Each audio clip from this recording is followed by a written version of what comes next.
यह GTA 5 में intentionally सावले और काले लोगों को नीचा दिखाया जाता है। माइनक्राफ्ट में नल और हीरोब्राइन कैसे बने और फ्री फायर का वो डार्क सीक्रेट जिसके बारे में आपको शायद ही कोई भनक भी होगी। तो यार गेम्स को तो हम सभी ने खेला है और खेले भी क्यों ना भाई। इसे खेलते ही सारा दुख दर्द पीड़ा थकान सब गायब हो जाता है और मिलता है केवल सुकून और कभी कभार चप्पल भी। मगर यारो क्या आपको पता है कि आपकी फेवरेट गेम्स के साथ जुड़े हैं कुछ ऐसे काले कॉन्स्पिरेसी थ्योरीज जो ये गेम वाले हम सबसे ही छुपाते आए हैं। तो यारो आज के इस इंटरेस्टिंग वीडियो में हम कुछ ऐसे ही पॉपुलर गेम्स के कॉन्स्पिरेसी थ्योरीज एंड उनके पीछे छिपे फैक्ट्स को जानने वाले हैं। GTA।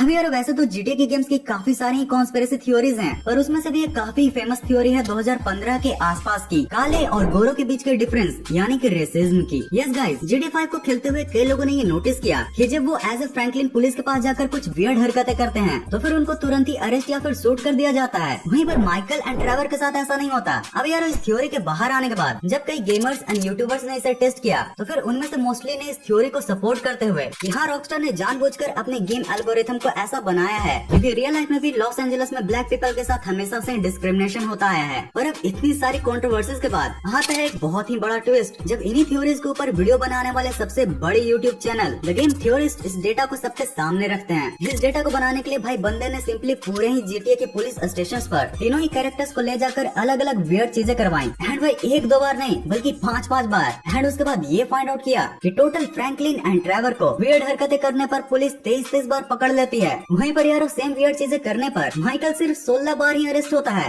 ओ भाई, मतलब गेम में ट्रेवर ज्यादा अरेस्ट हो रहा है, चलो ये तो समझ में आ रहा है क्योंकि उसका बिहेवियर बैकग्राउंड एंड लुक ही ऐसा है। बट भाई बेचारा फ्रैंकलिन भाई अगर कोई इसे दुश्मनी अच्छे से जान ले तो वो भी बोल पड़ेगा मैं तो तेरे को हरामी समझता था, तो राम निकला रे, देव मानुस निकला। वैसे यार GTA 5 में तो पुलिस भी ये बोलते हुए पकड़ी गई है कि वो सिर्फ व्हाइट रैपर्स को ही सुनती है। I only listen to white rappers. Minecraft। यारो इस गेम को तो सबने एक न एक बार अपनी जिंदगी में तो जरूर से खेला होगा और भाई अगर तुमने नहीं खेला है तो भाई सच में तुम धरती से हो ना।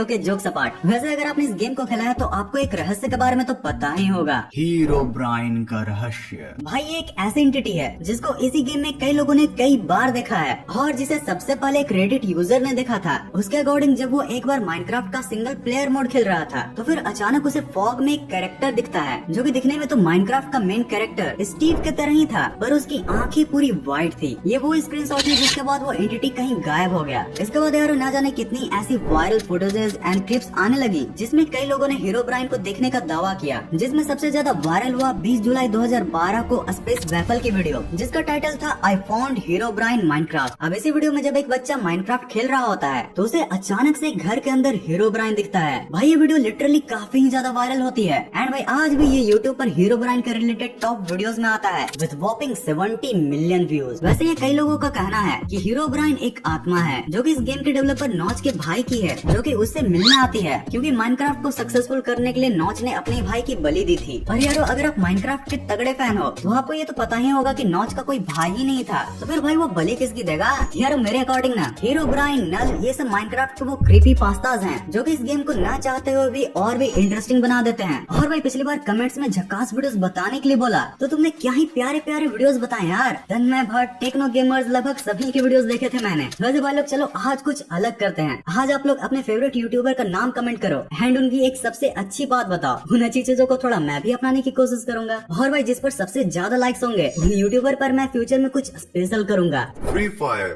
यार आप सभी ने लॉकडाउन के दिनों में ये गेम तो एक न एक बार जरूर से खेला होगा, पर क्या आप जानते हो कि इसी गेम में एक ऐसा राज छुपा हुआ है जिसके बारे में शायद ही कोई जानता होगा। जरा आप इन आउटफिट्स को ध्यान से देखो, कुछ दिखा? अब जिनको नहीं पता उनको मैं बता दूं, ये सिंबल्स होते हैं इल्यूमिनाटी के। और अब सवाल ये है कि इन सभी आउटफिट्स और स्किन्स में ये सिंबल्स प्रेजेंट क्यों हैं? अब यार वैसे इल्यूमिनाटी का रेफरेंस सिर्फ इसी गेम में नहीं बल्कि GTA जैसे और भी पॉपुलर गेम्स में आपको इजिली मिल जाएगा। और भाई कई लोगों के अकॉर्डिंग तो फ्री फायर में भर भर के इन सिंबल्स का यूज किया गया है, चाहे वो फिर बरमूडा मैप्स के ट्रीज हो या फिर वॉल्स, कॉस्ट्यूम्स या फिर स्किन्स। अब यहाँ पर माइनक्राफ्ट की तरह बहुत सारे गेमर्स का ये मानना है कि गैरीना कंपनी का इल्यूमिनाटी के साथ रिलेशन है एंड इसी की वजह से 97% अमेरिकन इसके बारे में जानते भी नहीं, और फिर भी ये गेम 2021 में वर्ल्ड की मोस्ट डाउनलोडेड गेम बन गई थी। अब यार देखो ये डेटा कहीं न कहीं सही तो जरूर है, पर यहाँ पर जरा गौर करने वाली बात तो ये भी है कि 2010 के आसपास गरीना ने राइट गेम्स के साथ मिलकर लीग ऑफ लेजेंड्स जैसे ऑलरेडी मोस्ट पॉपुलर गेम को बना दिया था। तो फिर 2017 में फ्री फायर को बनाते हुए ही उनको इल्यूमिनाटी की जरूरत क्यों पड़ी? अब देखो इसके दो रीजन हो सकते हैं। पहला कि हम लोग इस गेम को इल्यूमिनाटी से कुछ ज्यादा ही रिलेट कर रहे हो, हम हर चीज में इसके सिंबल्स को ढूंढ रहे हो। लाइक जैसे 2020 के आसपास फ्री फायर में एक इजिप्शियन पास आया था जिसमें कि ये आई वाला सिंबल था। अब जिन लोगों को Egyptian culture and I of forest के बारे में नहीं पता उन्हें तो ये इल्यूमिनाटी की ही आई लगेगी, बट जिनको पता है वो ये बिल्कुल जानते हैं कि ये आई वाला Egyptian symbol restoration, protection and health को रिप्रेजेंट करता है। और फिर दूसरा रीजन ये है कि शायद इल्यूमिनाटी की हाइप को अपने मार्केटिंग में यूज करने के लिए गरीना ने ऐसा जानबूझकर किया हो। Super Mario. यार तुम्हें नहीं लगता कि मारियो दुनिया, प्रिंसेस और पैलेस जैसी चीजों को बचाने के बाद भी ये खुद से जॉब कर रहा है प्लम्बर की, है ना? अरे यार जब मैंने इसके बारे में जानना शुरू किया तो मुझे पता चला कि असल में ये सिर्फ दिखावे का प्लम्बर है, क्योंकि ये भाई साहब तो मशरूम वर्ल्ड में काफी फेमस है। और शायद यही इसकी गलती भी है, क्योंकि मारियो का सबसे बड़ा दुश्मन इसी बात से जलता है। ना ऐसा मैं नहीं, बल्कि ये कॉन्स्पिरेसी थ्योरी कहती है, जिसके हिसाब से वारियो मारियो का कोई दुश्मन नहीं बल्कि मारियो का सबसे बड़ा फैन है जो जलता है उसके फेमस होने के कारण। अब इसको तुम लोग खुद भी नोटिस कर सकते हो कि वो ना जाने क्यों मगर मारियो जैसा आउटफिट पहनता है। एंड इवन इन दोनों के नाम भी काफी सिमिलर हैं। Mario is equal to Wario जो सिर्फ एम का उल्टा है। और गाइस हो सकता है कि वारियो सिर्फ एक नॉर्मल ओवर ऑब्सेस्ड फैन हो मारियो का, जो उसे हराकर पॉपुलर बनना चाहता हो, या फिर मारियो को सिर्फ अपने पास ही रखना चाहता हो। क्या कोई गेम हमारा माइंड कंट्रोल कर सकता है? अब आप शायद बोल सकते हो कि ये कैसी बात हुई भाई? तो गाइस क्या आपको 1980s का वो आर्केड कॉन्स्पिरेसी थ्योरी पता है जिसके अकॉर्डिंग 1970s एंड 80s के दौरान अमेरिका के पोर्टलैंड में एक ऐसे आर्केड गेम को सेटअप किया गया था जो कि इतना एडिक्टिव था कि उससे घंटों भर लाइन ही नहीं खत्म हुआ करती थी। पर यार पता है मजेदार बात क्या थी? उस आर्केड गेम का कोई नाम ही नहीं था।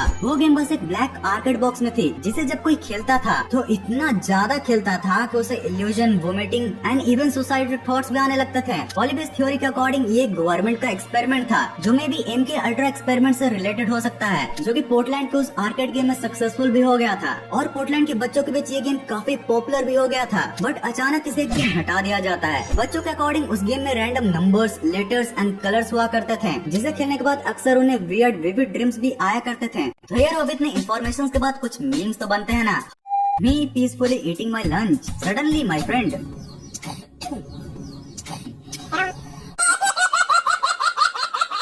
Bucket company trying to make the most durable bucket possible. Meanwhile, Asian paints. भाई टेक्निक ही गलत है यार इनकी। Elon Musk made electric cars. Meanwhile, my innovative friend.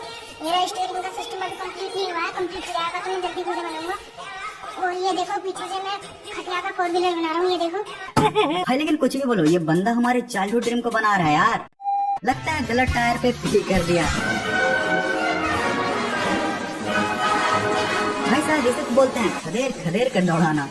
तो यार बस आज के इस वीडियो के लिए इतना ही था। अगर आपको इस वीडियो का पिछला पार्ट को देखना है तो आपके लिए है ये वाली वीडियो, और अगर इसे आपने देख लिया है तो भाई फिर आपके लिए है ये वाली फन इंटरेस्टिंग वीडियो। इस वीडियो को पूरा यहाँ तक एंड तक देखने के लिए दिल से thanks for watching this entire video.